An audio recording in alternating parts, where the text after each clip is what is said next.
अरे तेजस, तू इथे काय करतोय? अरे इकडून पास होत होतो, पण तू काय करतोयस इथे? मी काय नाही रे, असंच सहजच. तुझ्या चेहऱ्याकडे बघून असं वाटत नाही की तू इथे सहजच थांबलाय. तुझ्या अस्वस्थपणाचं कारण मला माहितीये. काय कारण माहिती? आय मीन, तू किती टेन्शन मध्ये आहेस हे मला माहितीच आहे. पण एक मित्र म्हणून मी तुझ्या भावना समजू शकतो. आणि आता काकांचा ऍक्सिडेंट झाल्यानंतर घराची सगळी जबाबदारी तुझ्यावर आहे. So be strong. आणि मला खात्री आहे की हे तू करूच शकतोस. तुला खरं सांगू तेजस, सध्या आमच्या घरात जी काही परिस्थिती आहे ना, त्याला कसं सामोरं जावं तेच कळत नाही. बाबांच्या जाण्याने एकदम एकटं पडल्यासारखं वाटायला लागलंय. प्रॉब्लेम्स आले की एकामागे एक येतात असं ऐकलं होतं, पण बाबा गेल्यानंतर आता ते अनुभवतोय. अभि तू बोलत राहा, तेवढाच मोकळा होशील. अर्थात मला फरक समजत नसशील तर. असं नको रे बोलूस तेजस. मग अभि तू बोल, मनमोकळेपणानं जेवढं बोलता येईल तेवढं बोल. काही नाही रे, सगळंच कठीण होत चाललंय असं वाटायला लागलंय. म्हणजे बघ ना, काहीच नीट होत नाही. कधी नव्हे ते घरातही वाद सुरू झाले, आणि या सगळ्या गडबडीतही बाबांचा ऍक्सिडेंट माझ्या डोक्यातनं जातच नाही. पोलिसांचा तपासही चांगला चाललाय असं म्हणता येणार नाही. अजूनही ते गाडी ट्रेस करू शकले नाही. You are right. काकांचा ज्या गाडीमुळे ऍक्सिडेंट झालाय ना, ती गाडी सापडलीच पाहिजे. मी काय म्हणतो, त्या इन्व्हेस्टिगेशनची जबाबदारी ना तू माझ्याकडे दे. काय बोलतोयस तू? म्हणजे हे काय जे इन्व्हेस्टिगेशन करायचंय ते सगळं मी करतो. माझे सगळे रिसोर्सेस लावतो कामाला. बघूयात त्यातनं काही होतंय का. अरे पण अभि, मी तुला फॅमिली सारखं समजतो, त्यामुळे तू ही जबाबदारी माझ्याकडे दे.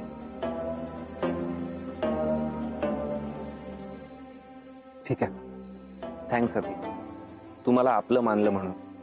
आणि कसं आहे अभि, ही जी काही आत्ताची वेळ आहे ती निघून जाणारच आहे, पण त्याच्यासाठी थोडा वेळ जाणार आहे.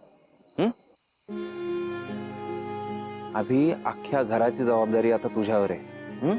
तू स्ट्रॉंग असणं गरजेचं आहे. तुला कधीही कसलीही मदत लागली तर मला फोन कर. मी आहे तुझ्यासाठी. Thanks Tejas. Thank you so much. My pleasure.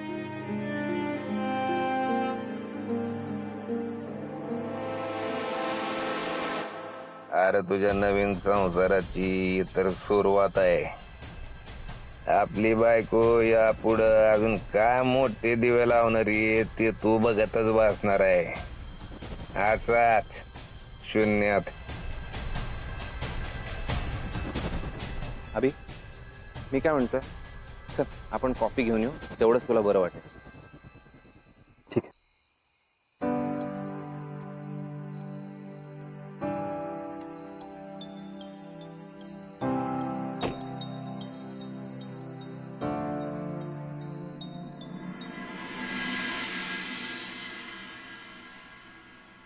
वहिनी, तू थोडा चहा घे, म्हणजे तुला बरं वाटेल.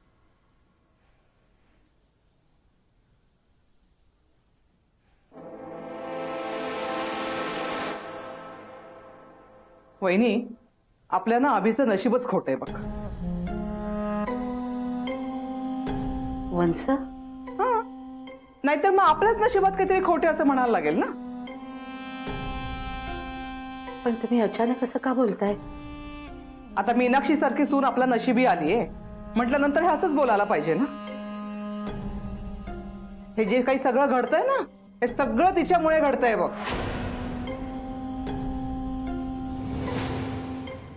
तिच्याबरोबर दादा घराबाहेर काय पडला आणि कायमचाच गेला ग. हे सगळं तिच्यामुळे झालंय. वंस, अहो विनाकारण तुम्ही कुठला विषय कुठेतरी नेता. ह्यांच्या बाबतीत जे काही घडलं तो अपघात होता, आणि अपघात असे ठरवून होत नाहीत. मग त्याच्यासाठी त्या बिचारीला कशाला उगीच दोष द्यायचा? बिचारी? तू मीनाक्षीला बिचारी म्हणतेस? घे वहिनी. हा, आता परत तू तिचीच बाजू घे. पण तुला सांगून ठेवते, ती ना मांजर आहे, मांजर. एक दिवस जेव्हा नख काढेल ना बाहेर, तेव्हा समजेल. तेव्हा म्हणू नकोस वंस तुम्ही काही बोललाच नाही.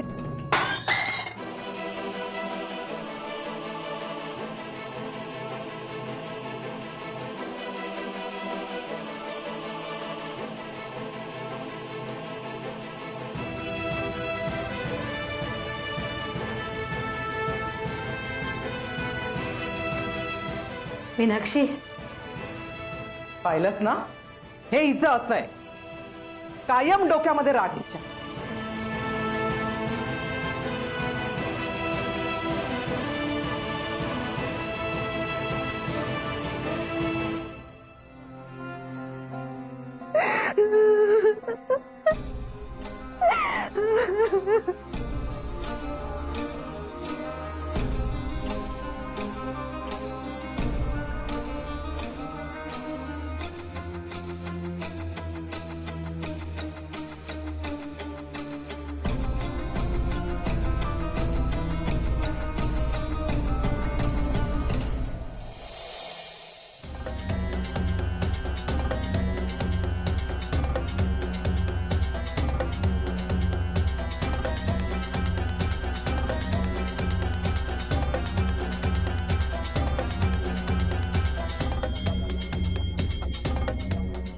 मी थकली आहे.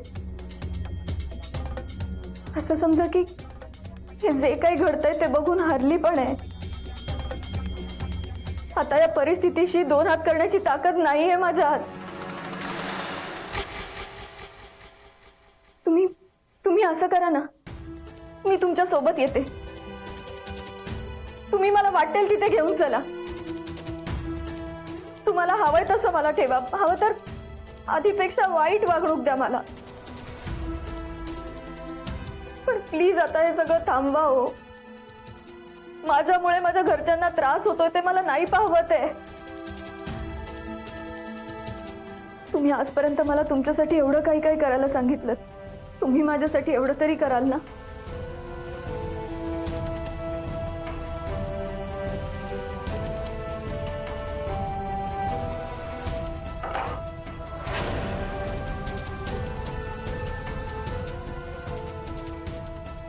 खतरनाक आयडिया आहे का रे पाग्या? आणतो आग्या. आता वहिनी स्वतःहून तुमच्याकडे यायचं म्हटल्यावर तुम्हाला पण काय पाहिजे ना भाई. परफेक्ट बोललाय पाग्या तू.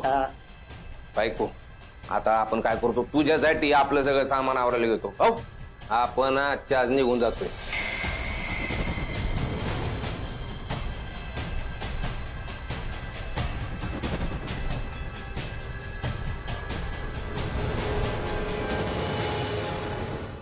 या मीनाक्षीचं ना मला काही कळतच नाही आत्याई. सगळं समजण्यापलीकडचं आहे. काल पाहिलंच ना दादाशी कशी भांडली ते. म्हणजे हे बरे, मनात येईल तेव्हा भांडायचं, मनात येईल तेव्हा घरातनं निघून जायचं. आत्ता पण ती कोणाला काहीही न सांगता घराबाहेर गेली. आता हे आईला कळलं तर. सोहा, तू वहिनीला काही सांगणार नाहीयेस ना? आणि मी सुद्धा काही बोलणार नाही तिच्याशी. तुला कळतंय ना मी काय म्हणतेय ते?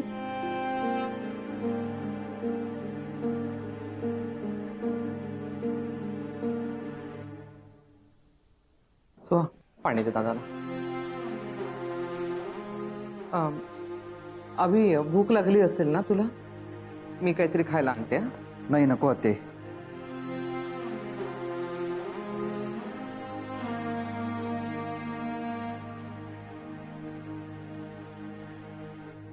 मीनाक्षी कुठे आहे? नंतर काही बोलली का ती?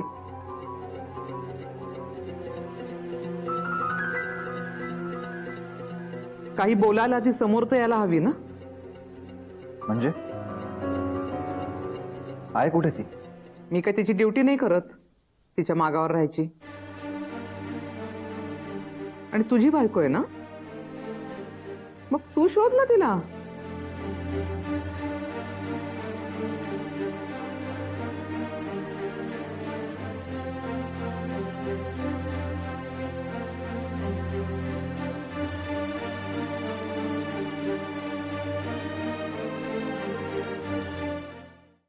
लहानावला, कांडाळा, कोल्हापूरचा पानहळा, काश्मीर, गोवा का बंगळुरा, कुठं कुठं जायचं हनीमूनला.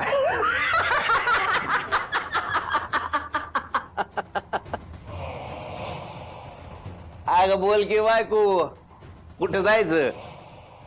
तुम्ही सांगाल ते करायला मी तयार आहे. तुम्ही माझं एवढं का ऐकत नाही आहात?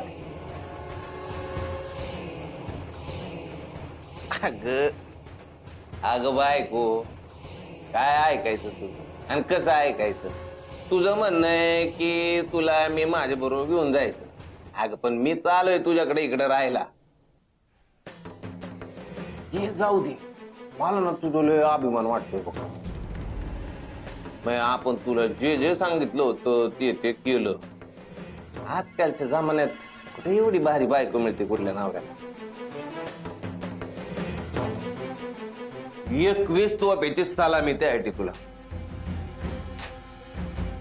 बायको, आपण खरंच लय वाईट माणूस आहे ना? नाही, वाईट माणूस आहे म्हणून तर तुला एवढा त्रास देतोय. या त्रासाला कंटाळून कधी तुला जीव द्यायचा विचार नाही आला का ग मनात? हो, या त्रासाला कंटाळून मला जीवच द्यावासा वाटतोय. बघ पाक्या, तुला म्हणलं होतं का नाही आपली बायको लय कोमल मनाची आहे, जीव द्यायचा विचार करू शकते. जीव द्याणार? बोल की बायको, जीव द्याणार?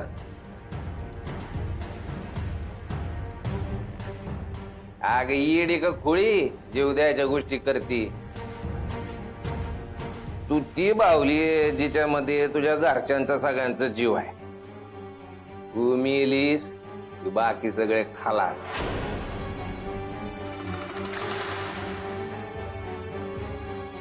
हे बघा, हे सगळं थांबवा प्लीज. एकतर तुम्ही मला तुमच्या बरोबर घेऊन चला, नाहीतर मला माझ्या नात्यांबरोबर राहू तरी द्या.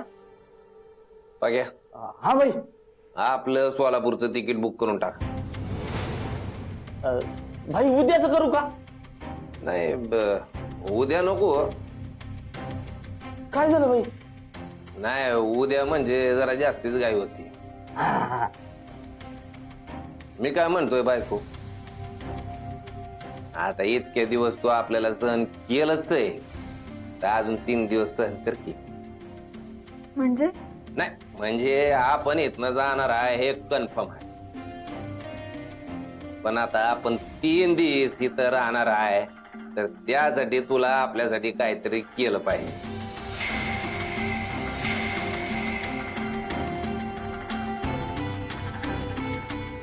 पुढचे 3 दिवस तू तुझ्या नवऱ्याबरोबर बोलणार नाहीस.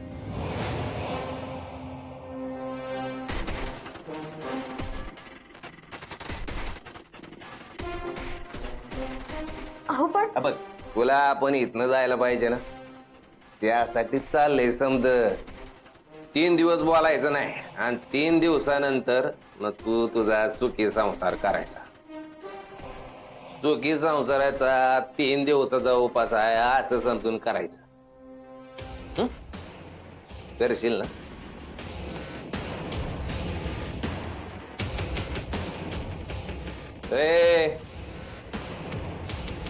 करशील ना?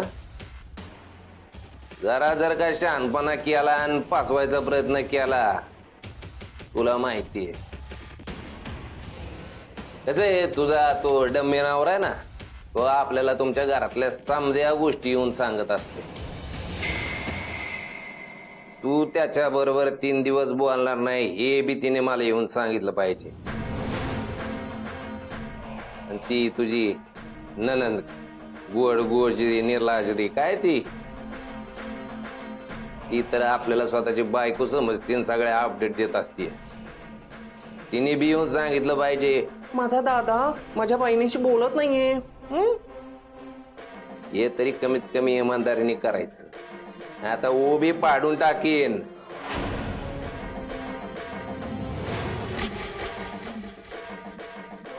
चल निघ. जा सिमरन जा, जी ले अपनी जिंदगी.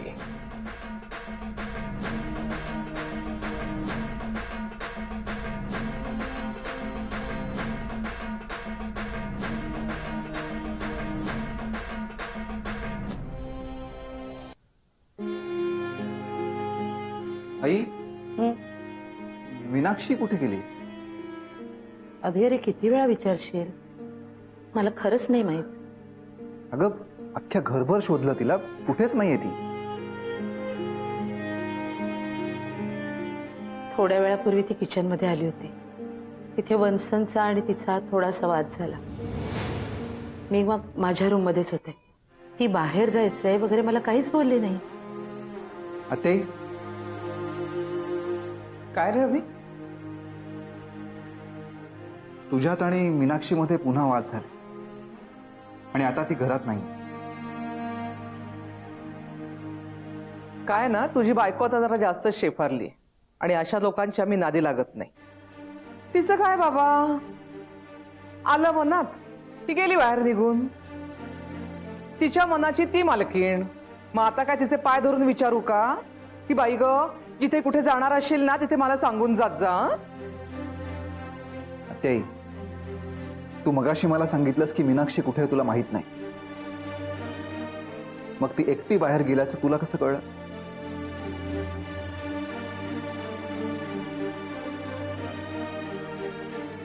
हे बघा ते, ती माझ्याशी विचित्रपणे भांडली, विक्षिप्त वागली, मान्य आहे मला. पण सध्या तिची मनस्थिती काय आहे हे तुला माहिती आहे ना? डॉक्टरांनी तिच्याबद्दल काय सांगितलंय तेही तुला माहिती. मग असं असताना देखील तू तिला बाहेर का जाऊ दिलंस?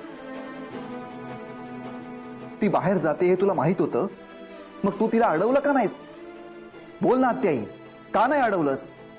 अभि, अरे तू मला जाब विचारतोयस? म्हणजे तुझी बायको लाख चुका करत असेल ना तरी तिला माफ सगळं, हं? आणि मला आवाज चढवून बोलतोस?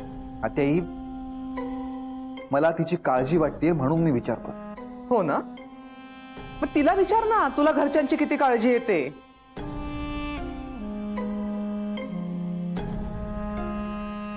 वहिनी बघतीयस ना? नाही म्हणजे आधी ती माझ्याशी भांडायची आणि आता तिची बाजू घेऊन हा माझ्याशी भांडतोय. हेच दिवस बघायचे बाकी राहिले होते माझे. वत्स, अहो तुम्ही तरी समजून घ्या ना. शांत राहा ना जरा. वहिनी, हेच हेच तुझं चुकतं. दरवेळेस मी काही बोलायला गेले ना की तू मला शांत करायला ये. हे सगळे ना त्याचेच परिणाम आहेत. अभि अरे, या सगळ्यामध्ये दादाचा जीव गेलाय आणि हे सगळं इतकं संशयास्पद आहे तरी सुद्धा तू मलाच बोलतोयस.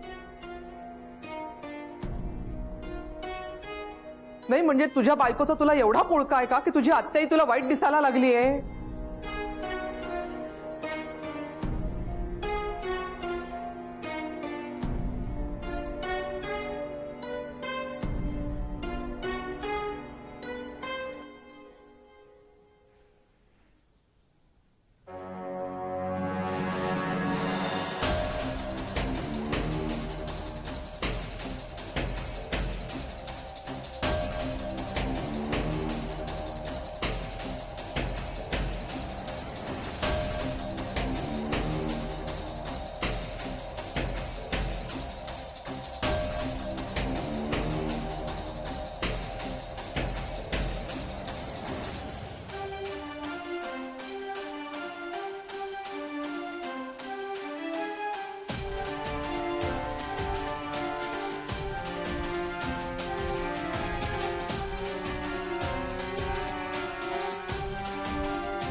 मीनाक्षी, हा सगळा काय प्रकार आहे? घरात कोणाला काही न सांगता कुठे गेली होतीस तू?